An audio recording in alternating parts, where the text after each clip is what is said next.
Le sagome di 3 caccia Hurricane sbucano all'improvviso da un banco di nubi. Hanno avvistato il lento Kant Z506 da ricognizione marittima. In un attimo gli sono addosso. La tragedia si svolge fulminea. Una raffica, 2 raffiche e poi una terza. Il capo pattuglia sbanda, barcolla nell'aria, ferito. Una fiammata irrompe dal motore e avvolge l'apparecchio, che precipita in mare, lasciando dietro di sé una lunga scia di fumo nero. Gli altri Hurricanes esitano, manovrano per poi allontanarsi. Hanno rinunciato ad attaccare quella che sembrava una facile preda e che invece si è rivelata essere un osso duro. Sull'idrovolante, Bonannini, l'armiere che ha fatto fuoco, quasi non crede ai propri occhi. Ha abbattuto un aereo, ha colto la sua prima vittoria.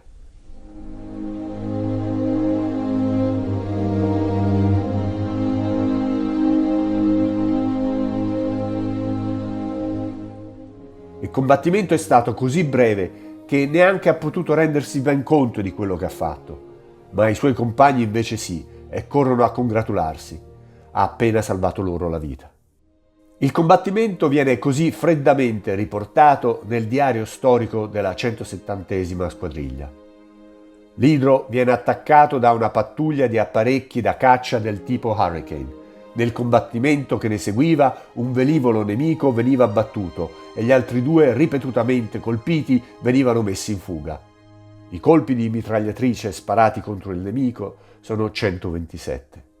Gli abbattimenti di Bonannini non suscitano però grandi reazioni, probabilmente perché vengono ritenuti come frutto della fortuna del principiante. Ma lui sente che non è così.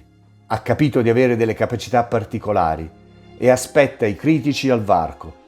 Vuole confermare ciò che confusamente ha avvertito in quell'attimo che è durato il combattimento, la sua volontà di vincere e soprattutto la sua capacità di vincere. E non deve aspettare molto. L'occasione gli si presenta il 13 dicembre 1941. Questa volta sono di scena 2 avversari temibili, i famosi Spitfire, gli sputafuoco, onore e vanto delle forze aeree di Sua Maestà britannica, che Bonannini chiama scherzosamente spifferi. Avvistato il nostro ricognitore, arrivano velocissimi all'attacco per cogliere quella che pensano sia una facile preda. Ma Bonannini attende vigile. Una raffica, un'altra, e anche questa volta il combattimento è stato breve. L'armiere sorride soddisfatto, osservando uno degli Spitfire che va a baciare le onde, mentre l'altro sparisce rapidamente dalla circolazione. Contro il nemico saranno sparati 173 colpi di mitragliatrice. Adesso gli equipaggi se lo contendono a bordo. Da quel giorno tutti vorrebbero decollare con lui. Bonannini è un'assicurazione sulla vita. È passata appena una settimana dal suo ultimo scontro. È il 20 dicembre 1941. Il ricognitore sul quale è imbarcato sta tranquillamente volando ad alta quota in cerca di navi nemiche. Ad un tratto spuntano fuori i caccia avversari, 3 stavolta, e sono sempre i temibili Spitfire. Calano rabbiosamente uno dietro l'altro. Bonannini è allerta però, e i nemici non sanno ancora cosa li aspetta. Partono le prime raffiche, l'aereo di testa continua la sua folle corsa e va a infilarsi in mare. Fuori uno. Bonannini si china sull'arma e mira il secondo. Preme la leva di sparo, niente. L'arma si è inceppata. Gli Spitfire intanto effettuano il primo passaggio e sforacchiano un'ala. Sentono l'odore del sangue, ma Bonannini non si lascia scoraggiare. Smonta l'arma inceppata dal cavalletto, corre alla postazione inferiore e smonta la piccola mitragliatrice installata. Torna su, ma si accorge che non si riesce ad adattarla al posto della vecchia. Lavora febbrilmente, ma gli Spitfire stanno tornando minacciosi. È un attimo. La sua decisione è presa. Con la canna dell'arma sfonda la calotta di celluloide della torretta e imbracciando la mitragliatrice spara così. I caccianemici forse sono colpiti, sicuramente sono scoraggiati da tanta tenacia e desistono. Hanno capito che non c'è niente da fare con quell'aereo così validamente difeso. Bonannini entra nella leggenda. Così riporta il diario storico della squadriglia.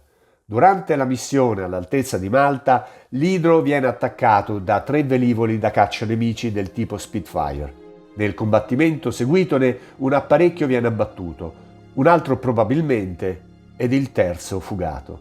Nell'impossibilità di continuare la missione per le avarie riportate e per aver esaurito le munizioni, l'apparecchio rientra alla base. Ormai ci ha preso gusto e continua la sua serie di vittorie. Il 15 febbraio 1942 un Bristol Blenheim segue i suoi omologhi in fondo al Mediterraneo, abbattuto con 2 sole raffiche. Il comandante dell'83° gruppo così descrive sul diario storico della 170ª la missione di ricerca e soccorso dei naufraghi di un altro Kant Z506B della stessa squadriglia abbattuto in precedenza. In particolare metto in evidenza lo spirito combattivo dell'armiere, il quale è al suo 4º combattimento con risultati positivi, dovuti alla calma e alla tempestività con cui controbatte l'offesa nemica. 9 maggio 1942. Il Fiat RS-14, comandato dal tenente Colli, è in ricognizione al largo di Malta. 2 Spitfire della Royal Canadian Air Force sono appena decollati dalla portaerei americana Wasp, diretti a rinforzare le difese aeree di Malta. Non chiedono niente di meglio che trovare durante il tragitto una facile preda come il lento idrovolante italiano. Ma non sanno che c'è Bonannini a difenderlo con la sua Breda Safat calibro 12,7. Così il diario storico della squadriglia registra il rapporto del tenente Colli. L'armiere vede apparire 2 apparecchi da caccia monoplani monomotori in posizione defilata di coda. Il primo apparecchio, giunto ad una distanza di circa 500 metri, apre il fuoco contro di noi. L'armiere reagisce tempestivamente con la mitragliatrice da 12,7 all'attacco nemico. In seguito all'attacco il pilota reagisce con una forte picchiata, virando stretto sulla sinistra. L'armiere inizia la raffica contro il secondo apparecchio, che colpito si incendia e con un mezzo rovesciamento va ad investire durante la caduta il primo, che si trova in basso a sinistra sotto la coda del nostro apparecchio, e precipitano entrambi in mare. Si fa un giro intorno al punto di caduta ben distinto da una chiazza di diametro di una 40 di metri. Al di sopra di essa, ancora ben visibile, una colonna di fumo biancastro. Eseguo una fotografia del punto di caduta.